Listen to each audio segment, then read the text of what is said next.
So friends, మనందరం కూడా ప్రతిరోజు ఏదో ఒక ట్రాన్సాక్షన్ చేస్తూనే ఉంటాం. షాప్కి వెళ్ళి కొనుక్కునేటప్పుడు డబ్బుల్ని మనం పే చేస్తుంటాం. ఒకప్పుడు ప్రీవియస్లీ మనం వచ్చేటప్పటికే ఆ ఫిజికల్ కరెన్సీని అయితే యూజ్ చేస్తాం. బట్ ఇప్పుడు వచ్చేటప్పటికే డిజిటల్ కరెన్సీని మనం యూజ్ చేస్తున్నాం. ఇక ఫ్యూచర్ వచ్చేటప్పటికే మేబీ క్రిప్టో కరెన్సీ అని అంటే మేబీ ఎస్ అవుననే అనిపిస్తుంది. ఎందుకంటే ఈ క్రిప్టో కరెన్సీస్కి సంబంధించినటువంటి కాయిన్స్ యొక్క ప్రైజెస్ అలాగే వీటి మీద ఇంట్రెస్ట్ చూపించే వాళ్ళ సంఖ్య అయితే పెరుగుతుంది. అసలు క్రిప్టో కరెన్సీ అంటే ఏంటి? ఇది ఎవరు తయారు చేస్తారు? ఎవరు చలామణిలోకి తీసుకొస్తారు? అసలు ఇది లీగలా ఇల్లీగలా? దీంట్లో మనం ఇన్వెస్ట్ చేయొచ్చా చేయకూడదా? అలాగే ఎన్ని రకాల క్రిప్టో కరెన్సీస్ ఉన్నాయనే దాని గురించి ఈ వీడియోలో మీతో నేను డీటెయిల్డ్గా ఇన్డెప్త్గా డిస్కస్ చేయబోతున్నాను. వీడియోని అయితే గట్టిగా లైక్ చేయండి. అలాగే దీన్ని మీ friends and family members share చేసుకోండి. నేనైతే నుంచో అనుకున్న దీని గురించి ఒక వీడియో చేద్దామని చెప్పి finally the time is here.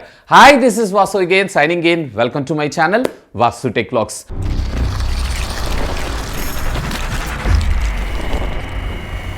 So పూర్వం మనం ఏదైనా ఒక వస్తువుని పర్చేజ్ చేయాలి అనుకుంటున్నారంటే అప్పట్లో ఈ డబ్బు అనేది లేదు.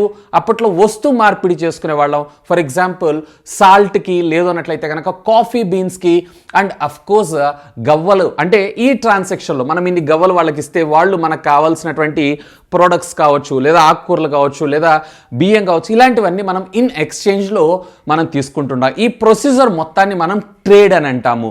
అంటే కొనుక్కోవటం అని అర్థం, సింప్లిఫై చేయాలి అన్నట్లయితే. సో కాలక్రమేణా ఇది వచ్చేటప్పటికే కొంచెం చేంజ్ అయింది. ఆ తర్వాత యానిమల్స్ని ఎక్స్చేంజ్ చేసుకున్నాం. ఫర్ ఎగ్జాంపుల్, నా దగ్గర గుర్రం ఉంది, నీ దగ్గర ఉన్నటువంటి బర్రెలు నాకు ఇస్తారా? సో ఇట్లా ట్రేడ్ ఎక్స్చేంజ్ కింద జంతు మార్పిడి కూడా మనకి కొన్ని సంవత్సరాల పాటు జరగటం అయితే జరిగింది. బట్ ఇది కూడా కొన్ని రోజులు జరిగిన తర్వాత నాకు ఇప్పుడు ఫర్ ఎగ్జాంపుల్ గాడిద అవసరం లేదు, లేదా నాకు గుర్రం అవసరం లేదు, నాకు కోల్డ్ అవసరం లేదు. బట్ నా దగ్గర ఉన్నటువంటి వస్తువునైతే నేను అమ్ముకోవాలనుకుంటున్నాను. ఎందుకంటే వీటికంటూ ఒక సర్టెన్ లైఫ్ టైం అయితే ఉంటుంది. ఆ లైఫ్ టైం అయిపోయే లోపల మళ్ళీ దీన్ని మనం ట్రేడ్ చేసుకోవాలి. సో అలా కాకుండా మనము అంటే ఈ యానిమల్స్ని కాకుండా ట్రేడ్కి మనం ఏదైనా వస్తువుని వాడితే బాగుంటుంది కదా అని చెప్పి ముద్రించిందే కాయిన్స్. సో అప్పట్లో మీరు చూసారు అన్నట్లయితే విలువైనటువంటి ఖనిజాలు ఏవైతే ఉన్నాయి, లైక్ గోల్డ్ కావచ్చు, సిల్వర్ కావచ్చు, కాపర్ కావచ్చు, లేదా మనకి ఇత్తడి కావచ్చు, వీటిని బేస్ చేసుకొని కాయిన్స్ని తయారు చేసుకునేవాళ్ళు. అఫ్ కోర్స్ ఇప్పుడు ప్రస్తుతం కూడా మనం ఈ కాయిన్స్ని వాడుతున్నాం. అంటే ఒకవేళ మీరు అంటే ఇన్ ట్రేడ్లో అంటే ఎక్స్చేంజ్లో మీరు తీసుకునేటప్పుడు జంతువుల్ని లేదన్నట్లయితే ఇట్లాంటి వస్తువుల్ని తీసుకోకుండా ఈ ఖనిజ సంపదను తీసుకున్న మీకు రిక్వైర్మెంట్ అవసరం ఉన్నప్పుడు వాటిని కరిగించి లేదా ఇంకొక వ్యక్తికి డైరెక్ట్గా దీన్ని ఇచ్చి మీరు ఈ బిజినెస్ అయితే చేసుకోవచ్చు. సో ఈ విధంగా కాలక్రమేణా మనకి వస్తు మార్పిడి దగ్గర నుంచి డైరెక్ట్గా మనం ట్రేడింగ్ అంటే ఇప్పుడు మీరు చూస్తున్నటువంటి రెగ్యులర్ ట్రాన్సాక్షన్ కరెన్సీలోకి అయితే మనం రావడం జరిగింది. ఇన్ఫ్యాక్ట్ ఇది ఒక పేపర్ కరెన్సీయే. దీని మీద అఫీషియల్గా మన గవర్నమెంట్ లేదన్నట్లయితే మన రిజర్వ్ బ్యాంక్ ఆఫ్ ఇండియా ఏదైతే ఉందో ఒక ప్రామిస్ చేయటం అయితే జరుగుతుంది. సో ఐ ప్రామిస్ ఇతనికి 500 రూపాయల వర్త్కి సంబంధించినటువంటి ఐటమ్స్ని పే చేయండి అని చెప్పి. సో అఫ్ కోర్స్ దీన్ని నేను ఎక్స్చేంజ్ కింద ఇచ్చి నాకు కావాల్సినటువంటి ప్రొడక్ట్స్ నేను తీసుకున్న తర్వాత అతనికి కావాల్సినటువంటి ప్రొడక్ట్స్ను కూడా అతనైతే పర్చేజ్ చేసుకోవచ్చు. సో ఈ విధంగా మనం పేపర్ కరెన్సీలోకి అయితే వచ్చేసాం. పేపర్ కావచ్చు, కాయిన్ కరెన్సీ కావచ్చు. మీకు విషయం తెలుసా, ప్రపంచంలో ఉన్నటువంటి డబ్బు మొత్తంలో కేవలం 9% ఆఫ్ డబ్బు మాత్రమే ఇట్లా ఫిజికల్గా మనకు రావడం జరుగుతుంది. మిగతాదంతా కూడా డిజిటల్ మనీయే. సో డిజిటల్ మనీ అనేది ఇవాళ రేపు ఒక రెవల్యూషన్ లాగా మనకు రావడం జరుగుతుంది. ముఖ్యంగా చెప్పాలంటే డిమానిటైజేషన్ అప్పుడు. సో డిమానిటైజేషన్ అప్పుడు ప్రతి ఒక్కళ్ళం కూడా మనం డిజిటల్ కరెన్సీకి అయితే మొగ్గు చూపించాం. ఆఫ్ కోర్స్ ఇవాళ రేపు పేమెంట్స్ అన్నిటిలో కూడా ఎక్కువ శాతం మనము ఈ డిజిటల్ కరెన్సీనే యూజ్ చేస్తున్నాం. అఫ్ కోర్స్ మీ అందరికీ తెలిసిందే ఫోన్పే, గూగుల్ పే, లేదన్నట్లయితే బ్యాంక్ టు బ్యాంక్ ట్రాన్స్ఫర్, లేదా వ్యాలెట్ టు వ్యాలెట్ ట్రాన్స్ఫర్ అందరూ కూడా మనం యూజ్ చేస్తూనే ఉన్నాం. అఫ్ కోర్స్ ఇప్పుడు మనం డిజిటల్ కరెన్సీ వాడినా, పేపర్ కరెన్సీ వాడినా ఇదంతా కూడా మన గవర్నమెంట్ అలాగే రిజర్వ్ బ్యాంక్ ఆఫ్ ఇండియా వీటి కంట్రోల్లో ఉండడం అయితే జరుగుతుంది.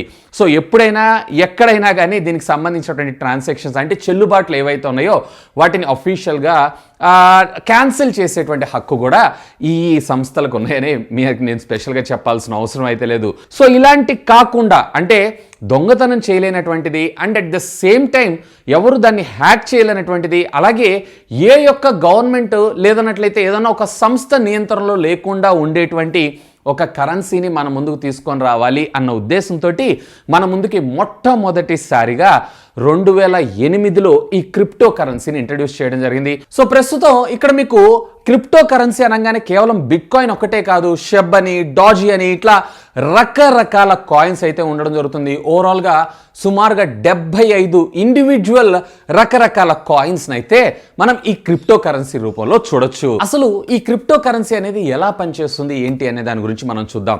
So basically this is nothing but ఈ క్రిప్టో కరెన్సీ మైనింగ్ ద్వారా మనకి ఈ క్రిప్టో కరెన్సీస్ అనేవి జనరేట్ అవ్వడం జరుగుతుంది. అసలు మైనింగ్ అంటే ఏంటి అంటే, ఫర్ ఎగ్జాంపుల్ మీరున్నారు, నేనున్నాను, నేను ఒక బిట్ కాయిన్ లేదా ఏదో ఒక క్రిప్టో కాయిన్ నేను మీకైతే ఫార్వర్డ్ చేయాలనుకుంటున్నాను, అంటే పేమెంట్ రూపంలో చేయాలనుకుంటున్నాను.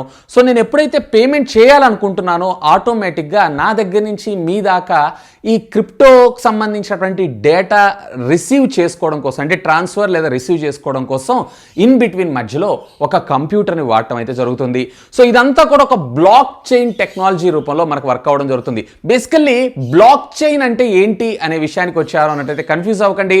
ట్రాన్సాక్షన్ వేరు, బ్లాక్ చైన్ వేరు. సో ఇప్పుడు నేను మీకు పేమెంట్ చేస్తున్నాను, ఇది ట్రాన్సాక్షన్. ఈ ట్రాన్సాక్షన్ అంతా కూడా ప్రాసెస్ చేయటానికి ఇన్ బిట్వీన్ మనకి ఒక సర్వర్ అయితే కావాల్సి ఉంటుంది, అంటే ఒక కంప్యూటర్ కావాల్సి ఉంటుంది.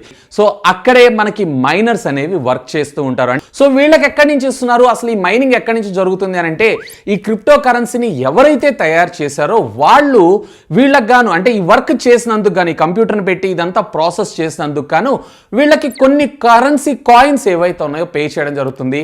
సో దాన్నే మైనింగ్ అని అంటాము. సో ఇక్కడ ఈ ట్రాన్సాక్షన్ ఏదైతే ఉందో, ఇప్పుడు ఫర్ ఎగ్జాంపుల్ మనం బ్యాంక్ టు బ్యాంక్ ట్రాన్సాక్షన్ చేస్తుంటాం. సో ఆ సంబంధించినటువంటి డేటా అంతా ఆయా బ్యాంకుల్లో ఉంటుంది.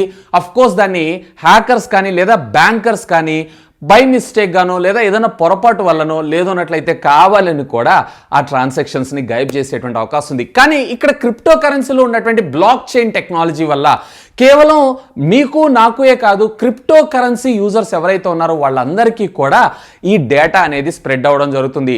సో ఈ పలానా కాయిన్ ఏదైతే ఉందో, అంటే ప్రతి ఒక్క ట్రాన్సాక్షన్కి కూడా ఒక హ్యాష్ కీ అనేది జనరేట్ అవ్వడం జరుగుతుంది. సో ఈ హ్యాష్ కీ ఏదైతే ఉందో ప్రతి ఒక్క బ్లాక్ చైన్ నెట్వర్క్లో రికార్డ్ అయి ఉంటుంది. సో దట్ ఇది అఫీషియల్గా ప్రతి ఒక్కళ్ళు కూడా మానిటర్ చేయొచ్చు. సో మన ఇష్టానికి అనుకూలంగా దాన్ని హ్యాక్ చేసి దాంట్లో మనం ఒక కొత్త కాయిన్ యాడ్ చేసుకోవడం లేదా కొత్త కరెన్సీని యాడ్ చేసుకోవడం ఇది పాసిబులే కాదు. సో ఇదంతా కూడా ఒక బ్లాక్ చైన్ టెక్నాలజీ, అంటే ఒక ట్రాన్సాక్షన్ ఒక దగ్గర నుంచి ఒక దగ్గరికి డేటా ట్రాన్స్ఫరింగ్ అంతా కూడా బ్లాక్ చైన్లో సర్వర్ల ద్వారా పనిచేస్తూ ఉంటుంది. కాబట్టి ఇది హ్యాక్ అవ్వటం కానీ లేదన్నట్లయితే కనుక ఇది డ్యామేజ్ అయ్యటం లేదన్నట్లయితే మన వస్తువులు లేదా మన డబ్బుని దొంగతనం చేయటం అనేది ఆల్మోస్ట్ ఆల్ అసాధ్యమని మనం చెప్పుకోవచ్చు. సో ఈ విధంగా క్రిప్టో కరెన్సీ ఏదైతే ఉందో ఇది కంప్లీట్లీ సేఫ్, అంటే ఎక్కడ మనకి హ్యాకింగ్కి గురి అయ్యేటువంటి అవకాశమే లేదు, మన డబ్బులన్నీ సేఫ్. ఇకపోతే ఈ క్రిప్టో కరెన్సీ వాడటం అనేది లీగలా అని అంటే, ఇది కొన్ని దేశాలలో అయితే లీగల్, మరికొన్ని దేశాల్లో అయితే ఇంకా లీగలైజ్ అయితే చేయలేదు. బట్ ఎక్కడా కూడా దీన్ని ఇల్లీగల్ అనేటువంటి ప్రస్తావన అయితే తీసుకొని రావట్లేదు. ఇన్ఫ్యాక్ట్ మన ఇండియాలో కూడా 2018లో దీన్ని బ్యాన్ అయితే చేశారు. ఇండియాలో క్రిప్టో కరెన్సీని వాడకూడదు, ట్రాన్సాక్షన్ చేయకూడదు అని చెప్పి. కానీ మనకన్నా ఫార్వర్డ్ ఉన్నటువంటి కంట్రీస్ లైక్ యూకే కావచ్చు, యూకేస్ కావచ్చు, ఇలాంటి వాటన్నిటిలో అఫీషియల్గా కొన్ని స్టోర్స్, అంటే చిన్న చిన్న స్టోర్స్ కూడా కాదు, మైక్రోసాఫ్ట్, టెస్లా, అలాగే మీకు బర్గర్ కింగ్ ఇలాంటి పెద్ద పెద్ద కంపెనీస్ కూడా పేమెంట్స్కి ఆల్టర్నేటివ్గా, అంటే వీసా, మాస్టర్ కార్డ్ అలాగే క్యాష్తో పాటు క్రిప్టో కరెన్సీని కూడా వీళ్ళైతే యాక్సెప్ట్ చేయడం జరిగింది. సో దాన్ని చూపిస్తూ మన ఇండియాలో సుప్రీంకోర్టులో ఒకళ్ళు స్టే చేశారు. అండ్ 2019లో అఫీషియల్గా సుప్రీంకోర్టు సో దీనిపైన నిషేధాన్ని ఎత్తేయాలి అని చెప్పి ఆర్బీఐ బ్యాంకు కూడా ఒక రిక్వెస్ట్ ఇవ్వడం జరిగింది. అఫ్ కోర్స్ ఆర్బీఐ దాని తర్వాత అఫీషియల్గా దీన్ని ఎత్తివేయడం కూడా జరిగింది. ఇకపోతే ఈ క్రిప్టో కరెన్సీని మనం పర్చేజ్ చేయాలంటే ఎక్కడ, ఎలా పర్చేజ్ చేయాలి అనే విషయానికి వచ్చారు అన్నట్లయితే, ఎస్, దీనికి మీకు CoinSwitchKubera అని చెప్పి ఒక యాప్ అయితే ఉంటుంది. ఈ యాప్ ద్వారా డైరెక్ట్గా మీరు మీకున్నటువంటి ఇన్వెస్ట్మెంట్, అంటే ఫర్ ఎగ్జాంపుల్ మీకు 100 రూపీస్ ఉన్నా కానీ 100 రూపీస్తో కూడా మీరు బిట్ కాయిన్ లేదా మీకు ఇష్టం వచ్చినటువంటి కాయిన్ అయితే మీరు పర్చేజ్ చేసుకోవచ్చు. అండ్ అఫ్ కోర్స్ ఒకవేళ మీరు కనుక ఈ వీడియో కింద ఉన్నటువంటి డిస్క్రిప్షన్లో నేను ఒక కూపన్ కోడ్ని ప్రొవైడ్ చేస్తాను, ఒక లింక్ని కూడా ప్రొవైడ్ చేస్తాను. దాని ద్వారా కనుక మీరు ఈ CoinSwitchKubera యాప్ని డౌన్లోడ్ చేసుకున్నారు అన్నట్లయితే 50 రూపీస్ ఇన్స్టెంట్గా మీ అకౌంట్లోకి క్రెడిట్ అవ్వడం జరుగుతుంది. ఒకవేళ మీరు కనుక ఈ CoinSwitchKuberaని మరొకళ్ళకి రిఫర్ చేశారు అన్నట్లయితే ఆ రిఫరల్ పేమెంట్ కూడా మీకు రావడం జరుగుతుంది. సో హ్యూజ్గా అయితే ఇన్వెస్ట్ చేయకండి. జస్ట్ ఆ డబ్బులు నాకు పోయినా పర్వాలేదు, అట్లీస్ట్ 100 రూపీస్ మీరు దానిలో ఇన్వెస్ట్ చేసుకున్నా కానీ మేబీ ఇది ఒక 2 సంవత్సరాలకో లేదా 3 సంవత్సరాలకో లేదా లక్ బాగుంది అన్నట్లయితే రేపటికో ఇది మనకి డబుల్ అయ్యేటువంటి అవకాశం ఉంది. అంటే ఈరోజు 100 రూపాయలు ఇన్వెస్ట్ చేస్తే మేబీ రేపటికి 200 రూపాయలు అయ్యే అవకాశం ఉంది. అఫ్ కోర్స్ ఈ 100 రూపాయలు కాస్త 50 రూపాయలు కూడా అయ్యే అవకాశం ఉంది. So take care of that. ఇదే కాదు, ఈ CoinSwitchKuberaలో సుమారుగా 14 మిలియన్ యాక్టివ్ యూజర్స్ అయితే ఉన్నారు. అండ్ అఫ్ కోర్స్ 75 రకాల ఇండివిజువల్ క్రిప్టో కరెన్సీస్ని కూడా మీరు దీనిలో పర్చేజ్ చేయొచ్చు. సో దీంట్లో నేను పర్చేజ్ చేయొచ్చు అన్నాను కదా అని చెప్పి హ్యూజ్ అమౌంట్ అయితే ఇన్వెస్ట్ చేయకండి. జస్ట్ మీ దగ్గర ఒక 100 రూపాయలు ఉన్నా కానీ 100 రూపాయల ద్వారా కూడా మీరు దీనిలో ఇన్వెస్ట్మెంట్ అయితే చేసుకోవచ్చు. ఇక ఫైనల్ గా దీంట్లో మనకు వచ్చినటువంటి అంటే ఈ క్రిప్టో కరెన్సీలో మనకు వచ్చినటువంటి మరొక అడ్వాంటేజ్ ఏంటి అంటే డైరెక్ట్ గా ఫర్ ఎగ్జాంపుల్ ఇప్పుడు మీరు క్రెడిట్ కార్డో లేదా డెబిట్ కార్డో యూస్ చేస్తున్నారు. సో మనం స్వైప్ చేసినప్పుడు 1 to 2% దాకా మనకి రీటైల్ మర్చెంట్స్ ఎవరైతే ఉన్నారో వాళ్ళు ఛార్జ్ చేసేటువంటి అవకాశం ఉంది. ఇన్ఫాక్ట్ వీళ్ళే కాదు, మనం ఆన్లైన్లో కరెంట్ బిల్ కడుతున్నా లేదా గ్యాస్ బిల్ కడుతున్నా అక్కడ కూడా మనకి 1 to 1.5% దాకా వీసా లేదా మాస్టర్ లేదా రూపీ కంపెనీస్ ఎవరైతే ఉన్నారో వీళ్ళు మనకు ఛార్జ్ చేసేటువంటి అవకాశం అయితే ఉంది. సేమ్ అదే విధంగా మనకి క్రిప్టో కరెన్సీలో కూడా ఛార్జెస్ ఉంటాయి కానీ బట్ ఇందులో చాలా తక్కువ ఛార్జెస్ అని మనం చెప్పుకోవచ్చు. ఆల్మోస్ట్ ఆల్ మనకి 0% కింద మనం కన్సిడర్ చేయొచ్చు. సో ఇక్కడ ఒక పెద్ద నెట్వర్క్ ని బతికించడం కోసం మనం పేమెంట్ చేయాల్సి వస్తుంది, వీసా కావచ్చు లేదన్నట్లయితే మాస్టర్ కావచ్చు ఇట్లాంటివన్నీ. బట్ ఈ క్రిప్టోలో వచ్చేటప్పటికే ఈ అమౌంట్ ఏదైతే ఉందో చాలా చాలా చాలా తక్కువగా ఉండడం జరుగుతుంది. మన ఇండియాలో ఇంకా ఇదైతే లీగల్ టెన్యూర్ కాలేదు. అంటే లీగల్ టెన్యూర్ యాక్సెప్ట్ చేయొచ్చు అని చెప్పారు కానీ ఇంకా ఏ కంపెనీస్ అయితే యాక్సెప్ట్ చేయట్లేదు. అంటే ఇన్ ఫ్యూచర్లో మనకి ఇలాంటి ఒక company for example Tesla already యూఎస్లో యాక్సెప్ట్ చేస్తుంది, అలాగే మనకి మెక్డొనాల్డ్స్ యాక్సెప్ట్ చేస్తుంది. సో ఇట్లా రకరకాల కంపెనీస్ అన్నీ కూడా యాక్సెప్ట్ చేస్తున్నాయి కాబట్టి మేబీ ఫ్యూచర్లో మన ఇండియాలో కూడా లీగల్ టెన్యూర్ కింద తీసుకొచ్చారంటే ఇంకా దీని విలువ మరింత హై ఎండ్గా ఉండేటువంటి అవకాశం అయితే ఉంది. సో మీకేమనిపిస్తుంది క్రిప్టో కరెన్సీస్ గురించి? మనకి ఇప్పుడున్నటువంటి కరెన్సీ బెటర్ అంటారా లేదా క్రిప్టో కరెన్సీలో కొన్ని మార్పులు చేర్పులతోటి ఈ టెక్నాలజీని అందరికీ వినియోగంలోకి తీసుకొస్తే బాగుంటుందని అనుకుంటారా? లెట్ మీ నో కింద ఉన్నటువంటి కామెంట్ సెక్షన్ లో కామెంట్ చేయగలరు. అలాగే ఒకవేళ ఆల్రెడీ మీరు ఏమన్నా ఇన్వెస్ట్ చేస్తున్నారు అన్నట్లయితే ఏ కాయిన్ లో మీరు ఇన్వెస్ట్ చేస్తున్నారు లెట్ మీ నో కింద ఉన్నటువంటి కామెంట్ సెక్షన్ లో కామెంట్ చేయండి. That's all for today. This is Vasu signing off. Have a great day.